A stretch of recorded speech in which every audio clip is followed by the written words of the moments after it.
He holds them. They're racing.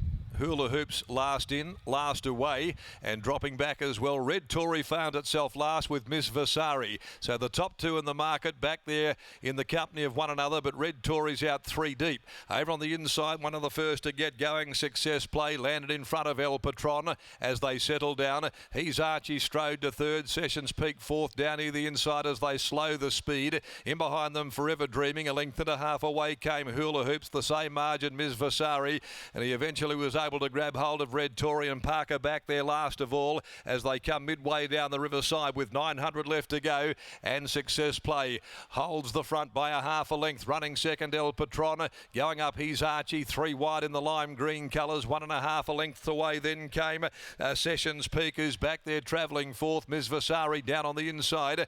Now starting a forward move here, a fair way from home, is the great Southerner Hula Hoops, who takes off, gets around them, goes up midfield. Forever Dreaming got pushed back. Red Tory came out three deep now in a bunching field and is going to follow Hula Hoops as Success Play brings them for home.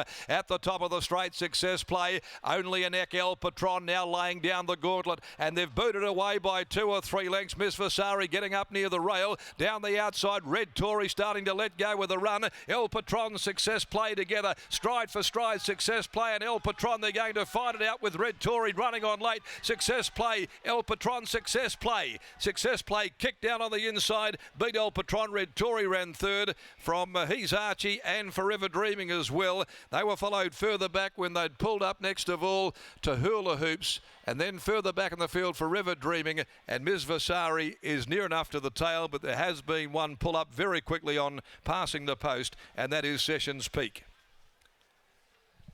6 Success Play, ridden by Stephen Parham. El Patron on the outside, Luke Campbell. Step for step they went to the line, but Success Play wins it by about a short half head. Success Play, second up, Steve Parham for his father Neville, playing God gelding. Returns back to the winners list here this afternoon, scoring narrowly from El Patron. Red Tory a length and a half away back there, third home in front of He's Archie in a time of 1:30.76. 6:379.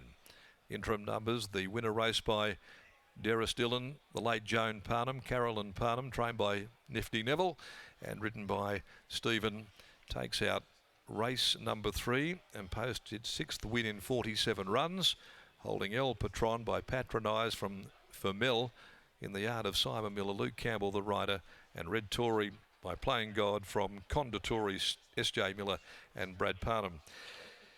So 35.21, the last 600 there of race number 3, and very much on speed dominated was the third of the day. Success Play rallying under the vigour of Stephen Parham, holding El Patron, had its chance to get past it, had a reluctance to do so. Red Tory conceding them a head start, running on out there, the widest of them in the middle of the course to grab third.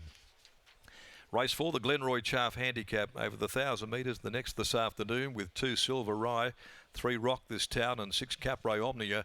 The scratchings, it's a pay 1-2, only the 6 to do battle now at 3 o'clock in race number 4 as we head down now to the yard. And Scotty Embry is about to catch up with winning trainer here in Hall of Famer Neville Parham. Certainly am. Macca 6, 3, 7 and 9. 6 Success Play. Pays $9.90, Neville, and in review, that first up run in a 66 1200 was pretty solid, without a lot of luck. Yeah, Stevie come in and said he went really well. He, disappointed for a couple of runs that he was aiming for, and probably found the 1200 a little bit short for him on that occasion. But Chris rode him in the trials, and he said he trialled up really well, and he thought he would run really well this prep and first up, but he's got the job done today, and yeah, it's a good win. One of those beautiful bread and butter horses that seems to win a race every time you take him, every campaign. Yeah, for sure, and I've had a lot of help this campaign. He tends to pull a fair bit on the track, so Steele Casey's done a lot of work with him at his place, a lot of pre-training with him, and he done all the groundwork, so I'm happy for that we got a good result for working with Steele, and it's good to get a win. It's Mum's old horse, and my sister, who's away at the moment. So, yeah, it's a good win. Always nice to see the colours saluting here. And is it a new association, you and Steele? Yeah, it was actually I've known Steele since he was a toddler, and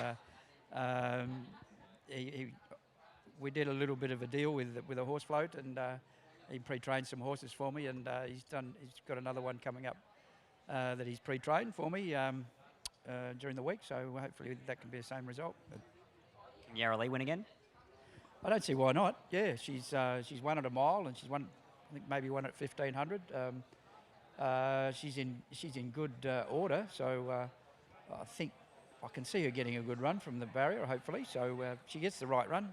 Can't see any reason why she couldn't win again. So hopefully we can get another one. Congratulations, well done. Thank you. There's Nifty Nev. Here's Stevie Parnham in Nana Parnham's colours. Thanks, Scotty. Stevie, it was heads up, heads down at the finish. But once you were able to find the top with this horse as softly as you did, he was always going to be hard to run down. Was it a bit of a plan, given the lack of speed in the race today, that if nothing wanted to lead, you'd be happy to take it up? Certainly was, yeah. I spoke to Dad prior to the race, and we discussed what possibly could lead, and it didn't look like there was many takers there, so we're just going to ride the race as it come, and I wasn't afraid to do it, and got it nice early, and I was able to up tempo, and he was strong late. He was up in distance today and also back in class, but fair to say his run first up was maybe a little bit better than it looked on paper. Certainly was. I said to Dad following the run, I never was able to get him through his gears and find the top of him. You know, even that was probably a bit short for him. He probably wasn't going to play a part. It still felt a good run. So going into this run, I was confident that he'd go well. Only his second run of the preparation today. Is there still a little bit more improvement to come with this horse? Certainly is. I think he's trained out of a property, and I think he's happy doing that. And I think that's the key to him. He sees a little bit hard to ride out. He hangs out, and he's a little bit hard to work with. He goes against you sometimes, but hopefully he's getting better in the head, and we can get some more out of him. I just like to say, my dear old Nana's colours, Granddad's colours, dear old Nana's horse. So very special moment to win for her, and my Granddad's colours, which I had my very first race ride in. So a lot of good emotions from that today. Very meaningful victory, Stevie. Congratulations. Thank you, Ta. There's Stevie Parnham with Father Neville and Success Play, who takes out race number 3 here at Ascot. Our filler package is very short, it's very sharp, but it's with a very important man. It's getting to know the man they call Old Cobb, Darren McCauley, and then we'll be back here for race number 2 at Esperance.